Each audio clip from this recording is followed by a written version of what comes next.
Hello, this is Bruce B.C. Moore. This is another trial run. I'm not using my audio equipment, but I wanted to try again rehearsing an introduction. Some 17 years ago, when I was 57 years old, so you figure the math, I'm 74 now, I left engineering, an engineering career that was both academic and industrial, and it was a career where I somehow managed to have the freedom to study what I wanted to study.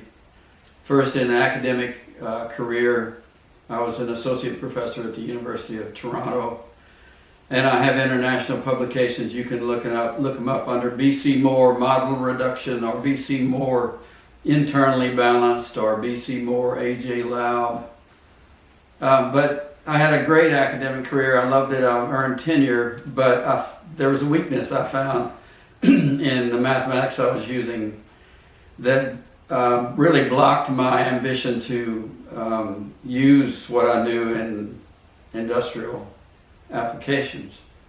So I left that academic position and I went into industry, and I worked there for all the years until that time that I'm talking about. Worked until that time when I was 57. I worked again with applied mathematics, but I went from the high branches of mathematics down into the roots.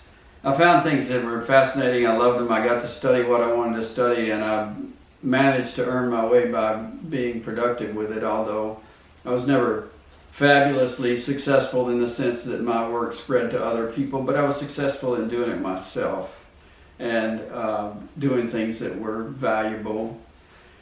So, but at that age 57, I left all of that out of the feeling that, I didn't have anything to tell my children about what I believed.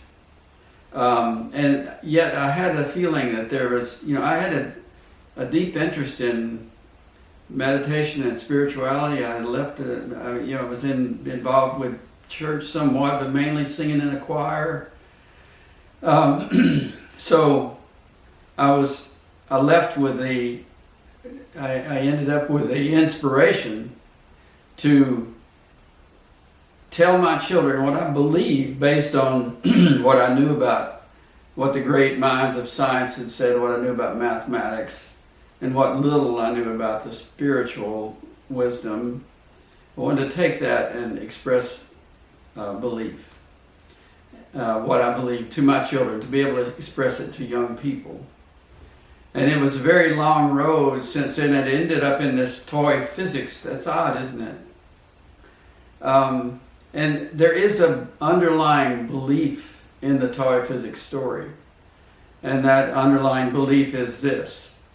I believe that as a part of physicality, there is a transcendent participant within everything. Within every atom, there's a transcendent participant that transcends this surface of our senses and our outward perceptions, the space around us, time. It transcends that. And I believe this is not mystical. It's I'm searching for the right word now, stumbling on it. Good thing this is a rehearsal, huh? So the thing is that toy physics, what I stumbled upon is things that are missing. Physics is our official storyteller of physicality, and it delivers fabulous power for prediction. And prediction based on measurement, prediction leads to control. So control of material properties and behavior, that's where we got all these fabulous things. And physics took us down that road. But it also narrowed its mission just to that. And we don't typically see that it has a narrow foundation, a narrow mission, because it's so very successful. Well, what I discovered is that there are some taproot concepts that were cut off in that, following that mission, that if you pursue those taproot concepts, then there's alternative mathematics that grows. And that mathematics does support the power of perception, and the power of perception about the nature of this universe and the nature of us as people. It's a perception about who we are and where we fit in to this universe, how we fit in, and how we relate, how self relates to other. So toy physics expresses that kind of mathematics. And toy physics, the mathematics of toy physics includes roughly 6 things that aren't in the textbooks. But they're understandable. They're common sense understandable. So if you find a young person who is mathematically inclined, who likes abstractions, and who, let's say, learns the basics of geometry and algebra and all of that before going into the very high levels, that person will be able to understand this stuff without going into the very deep levels that mathematics offers for the physics community.